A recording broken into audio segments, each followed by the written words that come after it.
What's up, guys? So there's a lot of drama that's been going around in the Fallout 4 world. Apparently there's some guy and his name's Brian Fargo and he's talking a lot of shit about Fallout 4. We all know that Fallout is the best game ever. It's one of the best games in the gaming industry, and there's someone out there who's talking mad shit and creating a lot of drama. There's a lot of drama because of this guy, and if you guys don't know who this guy is, well, he's the guy who started the Fallout IP. He's the one of the main guys who started way back in Fallout 1. Yes, there's such thing as a Fallout 1. Yes, he started it, and now he's talking shit because Bethesda and Todd Howard are running the game, they're running the show, and they're making all the moolah. They're making millions of dollars, and this guy just has his own little game, that no one really cares about, and now he's talking shit about Fallout because he knows he lost such a great game. Well, guess what? It's over and it's done with, and now you don't have to talk shit about it, but apparently he's talking a lot of mad shit about it. So it's like we gotta stand up and we gotta rise against this evil. We gotta stand our ground. We gotta make this guy apologize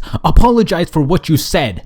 You can't take your words back from your tweet. Yes, he made a few tweets here about shading on Fallout 4. It's time for you to apologize for what you have done. Take action for what you have committed. Alright, now this is what Brian Fargo had to say. He started off by thanking everyone who supported his new game called Wasteland 3. He said, "Thank you to the thousands of backers and fans who are making Wasteland 3 possible. We could not have done it without your trust and support. You rock." And that's great and all. There's a lot of people out there who supported the game, and now it's finally being made, this Wasteland 3 game. And that's cool and all. And then seconds later, he tweets out another tweet, and here's where it gets like crazy. Here's where it gets like over the top, like it's so OP, extreme to the next level. It's over 9,000 and everything like that. And holy crap, this is what he had to say. Get this, guys. He says this, "And we're coming for you, Fallout, ...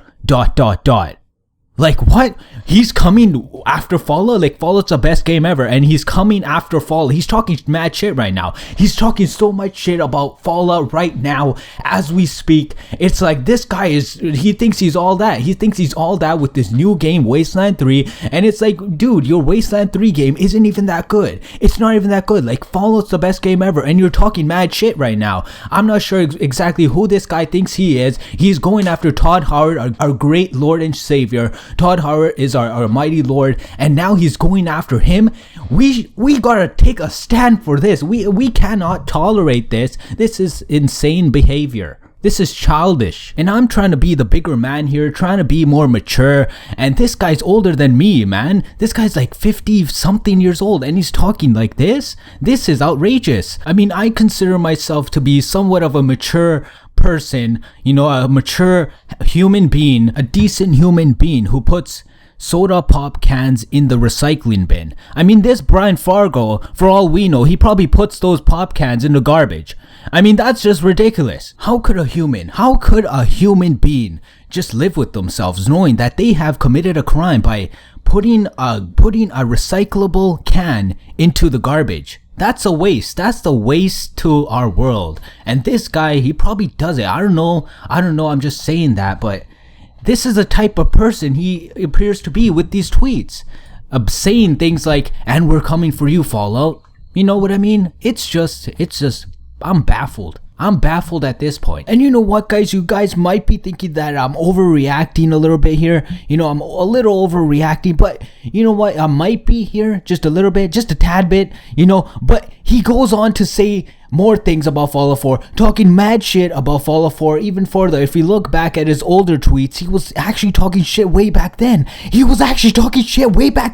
this is what he had to say. Alright, remember when Fallout 4 from Bethesda, they released the Wasteland Workshop DLC, and they were like, oh, get excited, guys. Wasteland Workshop DLC is coming for April 12th, whatever, and then he retweets this is what Brian Fargo had to say. He said, "Really, Bethesda? Wasteland Workshop? ? Like, what? What are you trying to say? Like, we're talking mad shit. Like, what are you trying to say? Like, Wasteland Workshop isn't a good DLC? Like, I don't know what this guy's trying to say. Like, he's talking mad shit. And you know what, little Brian Fargo, whatever you want to call yourself, you know what? Just because you lost your little Fallout IP to Bethesda because they bought it from you because like it wasn't making you any moolah, just because that happened and now you're all jealous because Fallout 4 made millions of dollars, you know, you're all jealous and you're all sad because you gotta rely on other people to make your Wasteland 3 game.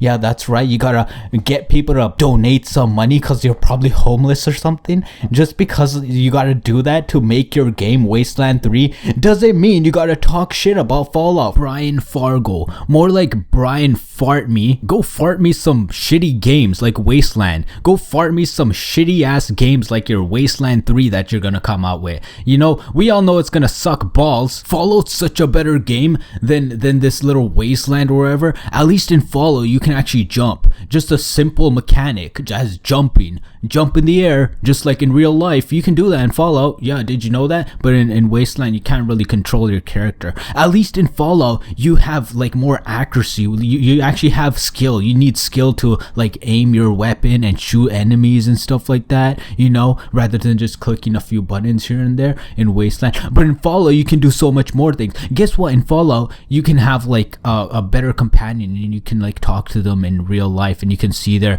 faces up close. Yeah, Fallout's way better. At least Fallout uses a gaming real engine that's 3D and it's like you can do whatever you want in it. As opposed to Wasteland's engine, which is like a RuneScape ripoff engine. Actually, come to think of it, this Brian Fargo me Nichols, you should name your Wasteland game into RuneScape Ripoff 3 instead of Wasteland 3. It makes more sense, and that way like more people would actually buy the game because they'll think that, oh, it's actually RuneScape, because RuneScape has a bigger fan base and like pretty much everyone in the world knows what RuneScape is. Like nobody knows what Wasteland is. Maybe at least that way you wouldn't have to crowdfund your game. People would just buy your game because they would think it's RuneScape. I can clearly see the regret, jealousy, and misery that you have against Bethesda, since they have and they own Fallout title, the name Fallout, they own it now, you know, since you made it. And you try so hard to make a replica of Fallout, so you name your game Wasteland. Get it? Cause Fallout is a post-apocalyptic wasteland. Anyways, I'm done talking.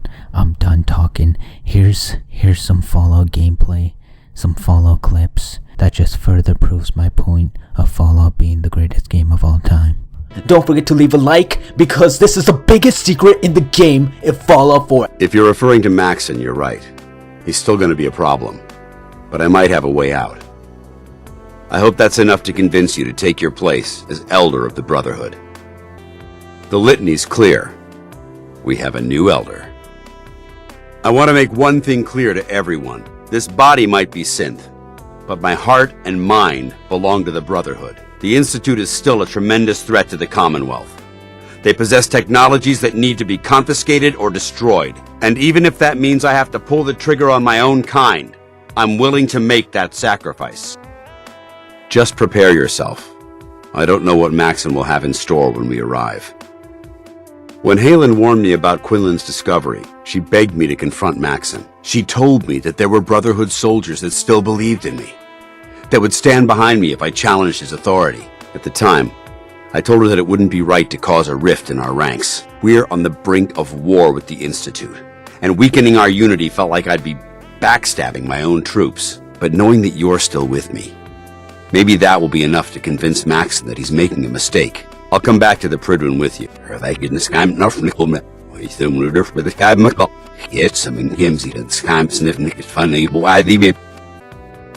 As a Brotherhood of Steel Paladin, I'm issuing a formal challenge against your authority as Elder. We'll settle this matter as it was written in the litany, in combat. Then you leave me no choice. Right now, I'm not sure we can even get near Maxon before the Brotherhood would cut us down, but we have to try. I've known Maxon for a long time, and under all that protocol is a decent man. Be ready for anything. Maxon's going to be furious when he sees me. Whoa, that was pretty amazing. So those were the audio files of Paladin Dance put together in one video. And with that, hopefully you can make a clear picture of what the ending could have been like. Let me know in the comments if you guys think this is the best ending in the game, because I believe this is the best one. This is the best ending than the endings we already have in the game. Because with this, you could have done so much stuff. So yeah, I'm interested in what you guys think.